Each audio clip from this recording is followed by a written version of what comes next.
Bismillahirrahmanirrahim. Assalamualaikum warahmatullahi wabarakatuh.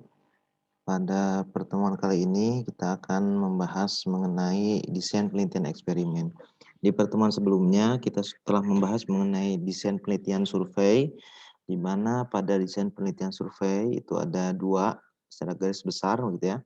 Ada desain cross sectional dan desain longitudinal. Untuk lebih jelasnya silakan kalian pelajari pada video sebelumnya. Nah, kali ini mengenai desain penelitian survei. Jadi kalau desain penelitian survei ini cukup banyak ragamnya begitu ya. Yang pertama ada pre-eksperimen. Nah, pre-eksperimen ini salah satu cirinya adalah tidak ada variabel kontrol pada eksperimen tersebut. Jadi kalau kita kenal dalam penelitian eksperimen ini biasanya ada penelitian dengan variabel kontrol dan ada variabel atau dengan kelas eksperimen. Nah, kalau di dalam pre-eksperimen ini tidak mengenal kelas kontrol, jadi hanya kelas eksperimennya saja. Nah, kemudian pre-eksperimen juga belum disebut eksperimen yang sebenarnya karena memang banyak memungkinkan variabel-variabel eksternal yang mempengaruhi terbentuknya variabel dependent. Nah, bentuknya ini ada one shot case study, ada one group pretest post-test design, kemudian ada intake group comparison. Nanti kita akan bahas lebih lanjut mengenai macam-macamnya. Yang kedua ada true experiment. Nah, desain penelitian true experiment ini biasanya digunakan pada penelitian-penelitian non sosial. Nah, biasanya ini berhubungan dengan penelitian-penelitian di lab begitu ya, atau penelitian-penelitian yang variabel-variabel di luar variabel yang diukur itu dapat dikontrol dengan mudah atau dapat terkontrol oleh peneliti. Nah, penelitian true experiment ini salah satu cirinya adalah kelompok kontrol ini diambil secara random dari populasi. Jadi menggunakan random sampling seperti yang sudah kita pelajari juga bahwa salah satu ciri dari penelitian eksperimen ini adalah kelas sampelnya itu diambil secara random. Artinya semua sampel atau semua populasi di dalam sebuah penelitian itu dikatakan homogen. Artinya satu sama lain itu sama. Nah, bentuk-bentuk dari penelitian true experiment ini ada pretest only control design, kemudian pretest control group design. Nah, itu juga nanti akan kita bahas. Yang ketiga adalah factorial design atau factorial eksperimen. Nah, ini merupakan jenis dari perbaikan dari true experiment design dengan memperhatikan kemungkinan adanya variabel moderator. Jadi cirinya adalah factorial design ini ada variabel moderatornya. Nah, variabel moderator ini adalah variabel yang menjembatani antara variabel dependent dan variabel independent. Jadi kalau dalam penelitian pendidikan itu misalkan tentang penelitian tentang pengaruh model suatu model pembelajaran begitu terhadap hasil belajar, tetapi ada variabel moderator yang mengontrol sebelum terjadinya perubahan terhadap hasil, misalkan terhadap minat. Jadi nanti penelitiannya itu selain kita mengukur hasil belajarnya, kita juga mengukur minat belajar sebagai bentuk dari perubahan metode belajar yang telah kita berikan kepada siswa. Nah, faktorial design ini juga seluruh kelompoknya dipilih secara random dan masing-masing dilakukan pretest. Jadi kalau dalam pre-eksperimen tadi tidak dikenal dengan pretest, tetapi dalam faktorial eksperimen atau faktorial design itu dikenal dengan pretest. Jadi nanti kita ukur dulu pretestnya, kemudian nanti perlakuan, kemudian bagaimana post-testnya. Nah, selain post-testnya kita juga ukur bagaimana moderator atau variabel-variabel yang mempengaruhi dari dari hasil belajar yang telah kita ukur atau yang akan kita ukur. Nah, kemudian ada kuasi eksperimen. Nah, kuasi eksperimen ini biasanya digunakan dalam penelitian-penelitian sosial. Nah, biasa seperti kita gunakan dalam penelitian-penelitian dalam kelas, itu sebagian besar menggunakan kuasi eksperimen. Nah, dinamakan kuasi eksperimen memang penelitian ini tidak sebaik true eksperimen, gitu ya. Artinya bahwa variabel-variabel yang di luar variabel yang diukur itu memang belum dapat diukur atau belum dapat terkontrol dengan baik. Nah, beda halnya dengan true eksperimen di mana variabel di luar variabel yang diukur itu dapat terkontrol oleh peneliti, tetapi dalam proses eksperimen variabel-variabel di luar variabel yang akan peneliti ukur itu tidak dapat dikontrol dengan baik.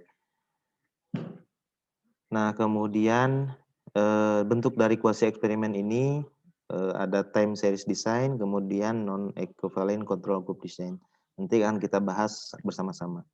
Nah, yang pertama mengenai one shot case study dalam penelitian pre-eksperimen. Jadi salah satu desain dalam pre-eksperimen itu adalah one shot case study.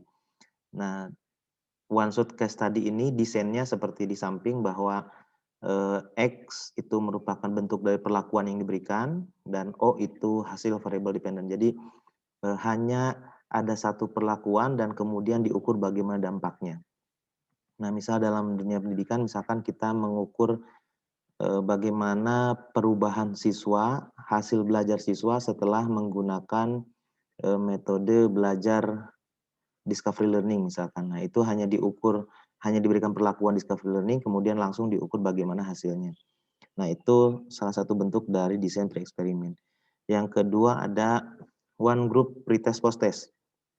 Nah, berbeda sedikit dengan one shot case tadi, kalau tadi tidak ada pretestnya begitu, tapi kalau dalam one group pretest post-test itu ada pretest, kemudian perlakuan, dan ada post-test. Nah, bedanya hanya di pretestnya saja begitu ya. Kita ukur sebelum, kemudian diberikan perlakuan berupa model pembelajaran misalkan. Kemudian setelah model pembelajaran kita berikan kepada siswa, kemudian diukur bagaimana perubahan, apakah ada perubahan dari hasil pretest dan post-testnya. Kemudian yang ketiga adalah intake group comparison. Nah, intake group comparison ini perbedaan dari one group pretest post-test itu adalah dibagi dua. Jadi dari satu kelas itu dibagi dua, ada kelompok yang diberikan perlakuan dan ada kelompok yang tidak diberikan perlakuan, tetapi masih dalam kelas yang sama. Nah, kemudian yang kedua adalah true experiment. Nah, desain true experiment ini yang pertama ada post-test only control group design. Nah, kalau bedanya dengan one group pretest, berbedanya dengan one shot case study, kalau one shot case study itu memang hanya post-test saja, tetapi hanya satu kelas. Kalau post-test only control group itu ada dua kelas. Yang pertama kelas yang diberi perlakuan yaitu O1 gitu ya, kemudian kelas yang tidak diberikan perlakuan. Nanti diukur apakah pemberian perlakuan dari kelas yang A sama hasilnya dengan yang tidak diberi perlakuan di kelas yang B. Jadi dengan tidak langsung bahwa pada post-test only control group design itu dikenal dengan kelas eksperimen dan kelas kontrol. Bedanya hanya tidak menggunakan pretest. Jadi hanya diukur post-testnya saja. Jadi kelas eksperimen itu diberikan perlakuan, kemudian kelas kontrol tidak diberikan perlakuan. Kemudian nanti kita ukur bagaimana apakah model pembelajaran yang diberikan pada kelas eksperimen hasilnya lebih tinggi daripada kelas yang tidak diberikan eksperimen atau tidak diberikan perlakuan yaitu kelas kontrol gitu ya. Kemudian yang kedua ada pretest post-test control group. Nah, kalau tadi tidak ada pretest, tetapi kalau pretest post-test control group itu ada pretestnya. Jadi sebelum perlakuan, kemudian perlakuan, dan setelah perlakuan. Jadi kalau kita lihat O1 itu menunjukkan pretest dan O3, O1 itu pretest, O3 juga pretest. Kemudian X itu menunjukkan kelas yang diberi perlakuan, sedangkan pada yang O3 itu tidak ada perlakuan begitu. Kemudian O2 itu menunjukkan post-test dan O4 juga post-test. Nah, nanti kita ukur antara O2 dan O4 apakah O2 lebih tinggi dari 4 atau O4 justru lebih tinggi daripada O2.